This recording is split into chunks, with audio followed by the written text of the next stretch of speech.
오늘 우리가 방금 읽은 이 본문에 보면은 정말 성경 가운데서 믿음의 족장들이 저지른 가장 추악한 죄악상이 나오고 있습니다. 대살상극이 나오고 있습니다. 정말 가장 잔인한 그런 살인극이고 매우 끔찍하고 비참한 그런 사건이 나오고 있습니다. 왜 이런 일이 일어났는가를 우리는 살펴보아야 합니다. 성경에 기록된 모든 이 사건들은 우리가 성경에 기록되었다고 해서 다 옳은 것만은 아닙니다. 우리가 성경을 볼 때 정말 믿는 자들이 왜 이런 대살인극과 살상극을 저지르는지, 왜 이런 믿음의 가정에서 일어났는지 우리는 그것들을 잘 살펴보아야 하는 것입니다. 이 세상에는 믿는 자들과 믿지 않는 자들이 서로 섞여서 살아가고 있습니다. 그런데 그때 믿는 자들과 믿지 않는 자들 사이에 분쟁이 일어났을 때 그 분쟁을 해결하는 방법이 비성경적인 방법으로 해결이 되면은 엄청난 죄악이 일어난다는 것을 우리는 알아야 하는 것입니다. 야곱이 그의 형을 속이고 그의 아버지를 속이듯이 그의 아들들도, 야곱의 아들들도 마찬가지로 속이는 그런 유전인자를 타고나서 자기 아버지가 다른 사람들을 속이는 것처럼 야곱의 아들들도 지금 이 세겜 이 족속들을 속여서 그들을 죽이려고 하는 것입니다. 이 야곱의 아들들이 지은 이 죄를 우리가 간단하게 한번 말해보면은, 우리가 보통 하나님 앞에 회개할 때 하나님, 알고 지은 죄, 모르고 지은 죄를 다 용서하여 주시옵소서, 우리가 그런 말을 많이 하잖아요. 그런데 우리가 알고 지은 죄가 더 많을까요? 모르고 지은 죄가 더 많을까요? 네, 알고 지은 죄가 훨씬 많다는 거예요. 우리는 알면서도 죄를 짓는 경우가 많은 것입니다. 지금 이 야곱의 아들들도 마찬가지예요. 이 야곱의 아들들이 너희들도 할례를 받아라 그렇게 하면서 실상은 그들을 죽이기 위해서 그들을 속인 것입니다. 이처럼 알고 지은 죄를 알면서 우리는 죄를 많이 짓는다는 것입니다. 그리고 또 우리는 사람들 앞에 들키는 죄가 많을까요? 들키지 않는 죄가 많을까요? 들키지 않는 죄가 훨씬 많아요. 우리는 사람들에게 들키지 않으면 된다, 우리는 그런 생각을 가지고 살아가지만 우리는 사람들 앞에 들키지 않은 죄가 훨씬 많다는 것을 우리는 인정해야 하는 것입니다. 오늘 이 믿음의 가정, 믿음의 조상인 야곱의 가정 안에서 이런 죄악상이 일어난다는 것입니다. 야곱이 하나님을 만나서 하나님께서 그 이름까지도 바꾸어주는 그런 큰 은혜를 받았을 때, 은혜를 받고 난 직후에 바로 이런 불행한 일이 이 가정에 일어났다는 것입니다. 오늘 이 본문을 살펴보면은 사실 이 세겜이라는 이 디나를 강간한 이 세겜은 그 마을의 지도자였습니다. 오늘 본문에 보면은 그 아버지 집에서 아주 존귀한 자라, 지도자란 말입니다. 이 지도자 한 사람이 몹쓸 짓을 한 거예요. 디나를 강간하고 난 뒤에. 그런데 이 세겜은 그래도 책임감이 있는 남자입니다. 디나를 내가 비록 강간을 했지만 이 디나를 내가 결혼하겠다, 디나와 내가 결혼을 하겠다, 그런 책임감이 있는 남자죠. 그래서 이 결혼의 조건으로 많은 그런 너희들이 요구하는 혼수를 다 해주겠다, 그리고 너희들이 이 땅에서 들어와서 다 살도록 장사를 하도록 해주겠다 이렇게 좋은 조건을 제시했지만 이 야곱의 아들들은 그런 건 다 필요 없고 너희들 할례만 받으면 된다 이렇게 얘기를 하죠. 그러니까 이 세겜과 세겜의 아버지인 하몰이 그 마을 주민들을 이제 설득을 시킵니다. 저들이 우리 땅에 와서 살게 하자. 그리고 저들과 우리가 서로 통혼을 하자. 그러면은 오늘 이 본문에 보면 그렇게 되면은 저들이 요구하는 그 조건 할례만 받으면은 저들의 모든 가축과 재산이 우리 것이 될 것이다. 사실 이 세겜과 하몰은 속셈이 따로 있었던 것입니다. 저들이 이 야곱의 이 가문이 우리 땅에 들어와서 살면은 저들의 모든 재산은 우리가 차지하게 될 것이다. 이 세겜과 하몰의 그 속셈은 그들의 관심은 어디에 있었냐? 재물에 있었다는 것입니다. 그러니까 이 사람들은 재물, 저들이 가진 재물이 우리 것이 될 수만 있다면은 우리가 뭐 할례를 왜 못 받겠느냐 그렇게 생각을 한 것입니다. 그렇게 생각을 하고 이 마을 주민 전체가 다 할례를 받았다는 것입니다. 이것이 얼마나 어리석은 일입니까? 사실 세겜 한 사람만 할례를 받으면 될 것을 마을 전체의 주민이 다 할례를 받게 되었다는 것입니다. 지도자 한 사람의 잘못으로 인하여 이 마을 전체가 다 학살을 당하고 쑥대밭이 되는 그런 불행한 일이 일어났다는 것입니다. 여러분 오늘날도 이런 일이 일어나고 있어요. 러시아 푸틴 한 사람의 그 욕망으로 인하여 지금 우크라이나와의 그 전쟁이 일어나고 우크라이나와 이 러시아가 쑥대밭이 지금 되고 있지 않습니까? 그래서 지도자가 그만큼 중요하다는 것입니다. 유럽에 가면은 지도자를 뽑을 때 국민들이 돈을 내고 가서 그들의 공약 연설을 듣는다고 합니다. 그만큼 그 자리가 중요하다는 거예요. 그런데 우리나라는 어떻습니까? 돈만 주면 넘어가죠. 그러니까 국민들의 그 수준이 높느냐 낮느냐에 따라서 그 국민들의 수준만큼 지도자를 뽑고 그 수준만큼의 정치가 이루어진다는 것입니다. 그래서 이 오늘 본문에 보면 세겜이 자기 개인이 저지른 그 잘못, 자기 개인의 문제를 마을 주민에까지 학대함으로 말미암아서 마을 주민까지 다 학살당하는 그런 비극이 일어난다는 것입니다. 그래서 이 마을 사람들을 설득을 시킬 때 저들이 우리 땅에 우리가 할례를 받기만 하면은 저들의 모든 재산이 다 우리 재산이 될 것이다. 그런 말로 이 주민들을 속였다는 것입니다. 그래서 이 마을 주민 전체가 다 할례를 받고 난 후에 할례를 받으면은 3일째가 가장 고통스러운 날입니다. 그 3일째 되는 날 야곱의 아들 시므온과 레위가 쳐들어와서 그 마을 주민들을 모두 다 칼로 다 죽여버리고 마는 것입니다. 그래서 세겜도 죽이고 하몰도 죽이고 그리고 자기 여동생 디나를 데리고 오는 것입니다. 그것으로 끝나지 않아요. 또 야곱의 다른 아들들이 가서 그 아이들과 부녀자들을 또 강간하는 거예요. 그리고 그들의 모든 재산을 다 약탈하는 겁니다. 이 얼마나 끔찍한 사건입니까? 이 당시에 복수의 간행은 눈에는 눈, 이에는 이. 그러니까 디나 한 사람이 강간을 당했으면은 그냥 그만큼의 복수를 하는 것이 그 당시에 관행이었어요.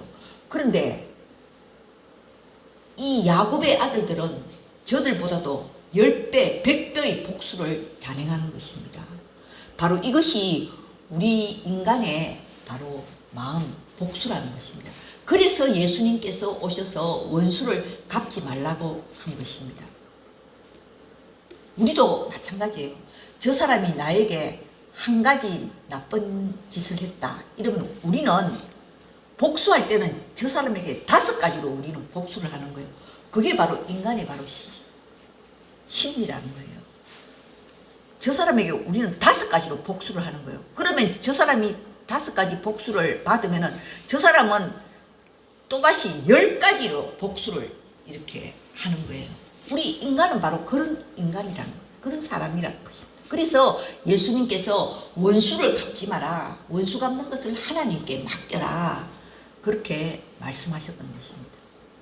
이처럼 디나 한 사람이 강간됨으로 말미암아서 그 마을에 있는 부녀자들이 다 모두 다 강간당하고 재산을 모두 다 뺏기고 약탈하고 그런 잔인한 짓을 믿음의 조상인 야곱의 아들들이 저질렀다는 것입니다. 우리는 이 사건을 보면서 이제 이 야곱이 어떤 생각을 가지고 있는지 오늘 마지막 절에 나오고 있습니다. 우리 한번 34장 이렇게 이 야곱이 하는 말을 한번 우리 34장 30절 우리 30절을 한번 다 같이 한번 읽어보도록 하겠습니다. 시작. 야곱이 시몬과 레위에게 이르되 너희가 내게 화를 끼쳐 나로 하여금 이 땅의 주민 곧 가나안 족속과 브리스 족속에게 악취를 내게 하였도다. 나는 수가 적은적 그들이 모여 나를 치고 나를 죽이리니 그러면 나와 내 집이 멸망하리라. 여기 보면 이렇게 이 야곱의 이 12아들들이 이 세겜 그 마을에 가서 그렇게 잔인한 짓을 살상극을 저지르고 와도 야곱은 그 아들들을 꾸짖지를 않습니다. 다만 하는 말이 내게 화를 끼쳤다. 나로 하여금 이 땅의 주민들 이 땅에서 살지 못하게 했다. 나는 수가 적기 때문에 그들이 나를 칠 것이다. 나를 죽일 것이다. 그러면 나와 내 집이 멸망하겠다. 야곱의 관심은 어디에 있습니까? 자기 자신에게 있다는 것입니다. 자기의 딸이 강간을 당하든지 그리고 자기 아들들이 살상극을 살인을 하든지 약탈을 하든지 거기에 대해서 꾸짖지는 아니하고 야곱은 오로지 자기 몸만 생각한다는 것입니다. 나와 내 집이 망하게 되었다. 나로 하여금 그들이 나를 칠 것이다. 이처럼 이기적인 그런 야곱의 모습을 우리가 다시 한 번 더 보는 것입니다. 그런데 하나님께서는 이런 이기적인 야곱, 지렁이 같은 이 야곱을 믿음의 조상으로 세우셨다는 것입니다. 이러한 야곱을 하나님께서는 이끌어 가셔서 마침내 이집트의 그 바로왕 앞에 서게 하시고 또 바로에게 한 수 가르쳐주는 그러한 믿음의 사람으로 하나님께서 이 야곱을 인도해 가시고 이끌어 가시는 것입니다. 이 야곱의 이 12아들이 이스라엘의 12지파가 되는 것입니다. 이 야곱의 이 12아들들이 얼마나 나쁜 짓을 했습니까? 그런데 이 야곱의 12아들을 통해서 이스라엘의 12지파가 되고 이 12지파가 다시 이집트 애굽 땅에서 200만 이스라엘 백성으로 불어나는 그런 번성하는 축복을 하나님께서 이 야곱의 12아들을 통해서 부어주시는 것입니다. 우리는 이 사건을 보면서 무엇을 깨닫습니까? 우리는 그런 말을 하죠. 저 사람 하나님 믿는 사람으로서 어떻게 저런 일을 할 수가 있나. 우리는 저런 막 비판을 많이 하고 비난을 많이 하죠. 우리는 그렇게 해서는 안 된다는 것이에요. 하나님께서는 그런 인간들, 그런 사람들을 인도해 가시고 은혜를 베풀어 주셔서 하나님의 자녀로 만들어 가신다는 것입니다. 그렇기 때문에 아직 우리는 저 인간은 이제 끝났어. 그리고 나에게 어떤 절망적인 일이 생겼을 때 내 인생도 이제 여기서 끝이 나는구나. 우리는 그렇게 절망할 필요가 없다는 것입니다. 하나님이 끝내시기 전에는 결코 끝나지 않는다는 것입니다. 그래서 하나님께서는 저와 여러분 같은 이런 죄인들을 불러 쓰시는 것입니다. 그리고 하나님의 은혜로 우리를 하나님의 자녀로 점점점 믿음이 성숙한 사람으로 만들어 가시는 것입니다. 오늘 이 야곱의 12아들이 저지른 그런 죄악상을 보면서 정말 믿지 않는 사람들도 저지르지 않는 그런 짓을 저질렀지만 하나님께서는 이 백성들을 하나님의 자녀로 삼으시고 사용하신다는 것입니다. 그래서 우리 자녀들이 아무리 엇길로 가고 그렇더라도 결코 그 자녀에 대해서 우리는 절망해서는 안 된다는 것입니다. 하나님께서는 우리의 기도를 들으시고 반드시 우리가 눈으로 볼 때는 참으로 절망적인 상황이고 여기서 끝이구나 그렇게 생각하지만 하나님은 끝내시지 않는다는 것입니다. 오늘 여기 보면은 이 세겜 이 족속들이 만약에 이스라엘 백성과 통혼을 해서 그들과 같이 살게 되는 것을 하나님은 허락하지 않는다는 것입니다. 그 허락하지 않는 방법으로 어쩌면 야곱의 12아들이 이렇게 비성경적인 방법으로 그들을 살상하고 약탈하고 강간을 하지만 하나님께서는 또한 그것을 통해서 하나님의 뜻을 이루어 가시는 것을 우리는 볼 수가 있는 것입니다. 오늘 이 야곱의 이 가문에는 이 야곱의 이 집안에 보면은 불화가 끝이지 않아요.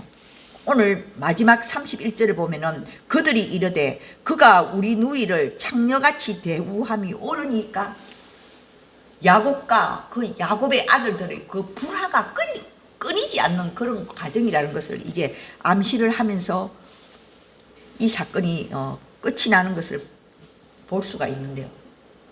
이 야곱의 이 가정에는 아버지와 아들 간의 불화가 끊이지 않았다는 것입니다. 그리고 이 야곱은 또한 원래 하나님께서 베델로 올라가라고 하셨는데 이 야곱이 중간에 세겜에 와보니까 너무 살기가 좋고 그 도시의 문화에 젖어들어서 그만 이 세겜에 정착하는 바람에 바로 이런 불행한 사건이 일어났다는 것입니다. 어쩌면 야곱은 이 세겜에 정착하기 전에 이제 평생 원수였던 형 에서와도 화해를 하고 이제 모든 근심 걱정이 다 해결이 되었을 때 어쩌면 야곱은 하나님의 은혜를 잊어버리고 이 세겜 이 도시 문화에 빠져드는 그런 삶을 살았는지도 모릅니다. 하나님의 은혜를 잊어버리고 이 세상에 빠져서 살아갈 때 반드시 이런 불행한 일이 일어난다는 것입니다. 그래서 저와 여러분들은 우리가 비록 이 세상에 살고 있지만 이 세상의 삶에 빠져들지 아니하고 늘 하나님의 은혜를 잊어버리지 않고 살아야 하는 것입니다. 이 세상이 아무리 우리를 유혹하더라도 우리는 하나님의 은혜, 성령의 그 감동하심 그것을 늘 기억하면서 살아야 한다는 것입니다. 그리고 우리는 우리의 정착지는 세겜이 아니라는 것입니다. 야곱이 세겜 그 땅에 10년간이나 정착을 함으로써 이런 불행한 일이 일어났다는 것입니다. 우리의 목적지는 세겜이 아니고 베델이라는 것입니다. 늘 하나님을 만나러 우리는 예배드리는 그 삶. 야곱이 베델에서 하나님께 예배드리지 않았습니까? 그 예배드리는 삶, 그 자리를 우리는 항상 목표로 삼고 살아야 한다는 것입니다. 오늘 이 끔찍한 이 사건을 보면서 그래서 예수님께서는 말씀하셨습니다. 네가 죽고자 하면 살 것이요. 야곱은 오로지 자기 자신만을 생각했어요. 자기 자신만이 살아남기 위해서 자기 딸이 강간당하는 이 사건 앞에서도 침묵하고 있었고, 침묵했기 때문에 아들들이 나서서 이 사건을 해결하는 바람에 이런 불행한 일이 일어났다는 것입니다.